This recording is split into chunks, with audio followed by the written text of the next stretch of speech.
ശബരിമല സ്വർണ്ണപ്പാളി വിവാദത്തിൽ ഇന്നും ഉണ്ണികൃഷ്ണൻ പോറ്റിയുടെ മൊഴിയെടുക്കുന്നത് തുടരും. ദേവസ്വം വിജിലൻസ് ആണ് മൊഴിയെടുക്കുന്നത്. പോറ്റിയുടെ സാമ്പത്തിക ഇടപാടുകൾ സംബന്ധിച്ച കാര്യങ്ങളിൽ ഇന്ന് കൂടുതൽ ചോദ്യം ചെയ്യലുണ്ടാകും. കൂടാതെ പോറ്റിയുടെ തിരുവനന്തപുരം, ബാംഗ്ലൂരു എന്നിവിടങ്ങളിലെ ഭൂമി ഇടപാടുകളും സാമ്പത്തിക സ്രോതസ്സുകളെക്കുറിച്ചും ചോദിച്ചറിയും.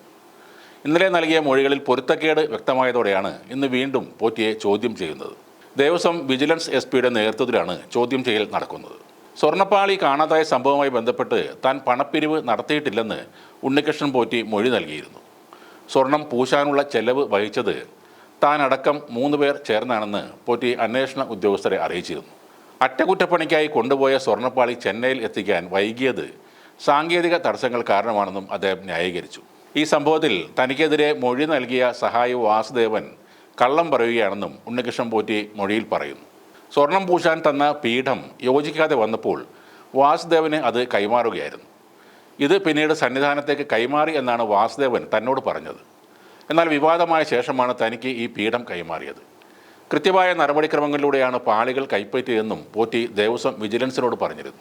പണപ്പിരിവ് സംബന്ധിച്ച ആരോപണങ്ങളിലും പോറ്റി കൂടുതൽ വിശദീകരണം നൽകിയിരുന്നു. നടത്തിയത് പ്രാർത്ഥനകളും പൂജകളും മാത്രമാണെന്നും ഈ പാളികൾ ഉപയോഗിച്ചുകൊണ്ട് പണപ്പിരിവ് നടത്തിയിട്ടില്ലെന്നും പൂജകൾ പോലും നടത്തിയത് സ്വന്തം ചെലവിലായിരുന്നെന്നും അദ്ദേഹം നൽകിയ മൊഴിയിലുണ്ട്. പാളികൾ കൈമാറിയപ്പോൾ എന്ന് ചെന്നൈയിൽ അത് എത്തിക്കണമെന്ന് ആരും പറഞ്ഞിരുന്നില്ല. തിരികെ ഏൽപ്പിക്കണമെന്ന് പറഞ്ഞ സമയത്തിനുള്ളിൽ താൻ അത് നൽകിയിട്ടുമുണ്ട്.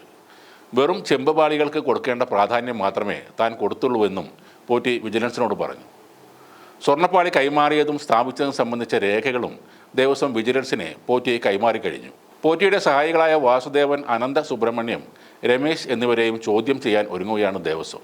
അതേസമയം ഉണ്ണികൃഷ്ണൻ പോറ്റിക്ക് വഴിവിട്ട സഹായമാണ് തിരുവിതാംകൂർ ദേവസ്വം ബോർഡിലെ ഉദ്യോഗസ്ഥരിൽ നിന്ന് ലഭിച്ചതെന്ന് വിജിലൻസ് കണ്ടെത്തിയിട്ടുണ്ട്.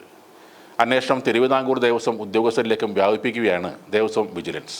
കൂടാതെ ശബരിമലയിൽ ഉണ്ണികൃഷ്ണൻ പോറ്റി സമർപ്പിച്ച മണികൾ നൽകിയത് ബാംഗ്ലൂരിലെ വ്യവസായിയായ അജികുമാർ ആണെന്ന് അദ്ദേഹത്തിൻ്റെ ഭാര്യ സുമംഗല മാധ്യമങ്ങളോട് പറഞ്ഞു.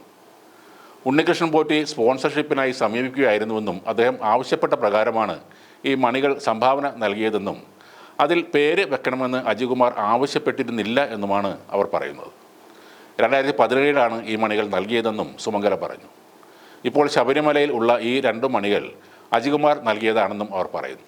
തൻ്റെ ബന്ധുവായ വാസുദേവനെ ഉണ്ണികൃഷ്ണൻ പോറ്റിക്ക് പരിചയപ്പെടുത്തിയത് ഇതേ അജികുമാറാണ്. സ്വർണ്ണപ്പാളി കൊണ്ടുപോയി പൂവിച്ച സമയത്തെല്ലാം അജികുമാറും കൂടെ ഉണ്ടായിരുന്നു. എന്നാൽ സ്വർണ്ണപ്പാളിക്കോ വാതിലിനോ സംഭാവന നൽകിയതായി തനിക്ക് അറിയില്ലെന്നും സുമംഗല പറഞ്ഞു. 35 ലക്ഷം രൂപ സ്വർണ്ണപ്പാളി നിർമ്മാണത്തിനായി അജികുമാർ ഉണ്ണികൃഷ്ണൻ പോറ്റിക്ക് നൽകിയിരുന്നതായി അദ്ദേഹത്തിൻ്റെ സഹോദരൻ അനിൽകുമാർ നേരത്തെ പറഞ്ഞിരുന്നു. എന്നാൽ ഇക്കാര്യം തനിക്ക് അറിയില്ലെന്നാണ് ഭാര്യ സുമംഗല പറയുന്നത്. ഇതേപോലെയുള്ള ആളുകളെയാണ് ഉണ്ണികൃഷ്ണൻ പോറ്റി മുതലെടുക്കുന്നത്. സംഭാവനയായി നൽകുന്ന സാധനങ്ങളിൽ തൻ്റെ പേര് വേണ്ടെന്ന് പറഞ്ഞാൽ പോറ്റിക്ക് അത് വരുമാനത്തിനുള്ള മാർഗമായി. മറ്റാരെങ്കിലും സമീപിച്ച് ഇതേ സാധനം സമർപ്പിക്കാൻ പോറ്റി പണം വാങ്ങും. അങ്ങനെ പലരിൽ നിന്നും വാങ്ങിയാണ് കോടികളുടെ തിരിമറി നടത്തിയിരിക്കുന്നത്. നമ്മൾ സാധാരണയായി അമ്പലങ്ങളിൽ കാണുന്ന ചെറിയ ചെമ്പിൻ്റെയോ പിച്ചളയുടെയോ പാത്രങ്ങളിൽ പോലും പലരുടെയും പേരും കുടുംബപ്പേരും എല്ലാം എഴുതി വെച്ചത് കണ്ടിട്ടുണ്ടാകും. എന്നാൽ അങ്ങനെ പേരും പ്രശസ്തിയും ആഗ്രഹിക്കാത്തവരാണ് ഉണ്ണികൃഷ്ണൻ പോറ്റിയുടെ ഇരകൾ. കളവോ മോഷണമോ ഒന്നും ചെയ്യാതെ തന്നെ ഇത്തരം തട്ടിപ്പിലൂടെ പണം ഉണ്ടാക്കാമെന്ന് തെളിയിച്ചിരിക്കുകയാണ് ഉണ്ണികൃഷ്ണൻ പോറ്റി. ചുരുക്കി പറഞ്ഞാൽ ഈ കേസിലും കാര്യമായി ഒന്നും സംഭവിക്കാൻ പോകുന്നില്ല. അയ്യപ്പൻ, ഭക്തി, വഴിപാട്, കാണിക്ക എന്ന പേരൊക്കെ പറഞ്ഞ് ഇതുവരെ ഉണ്ടാക്കിയ കാശുമായി പോറ്റി സ്ഥലം കാലിയാക്കും.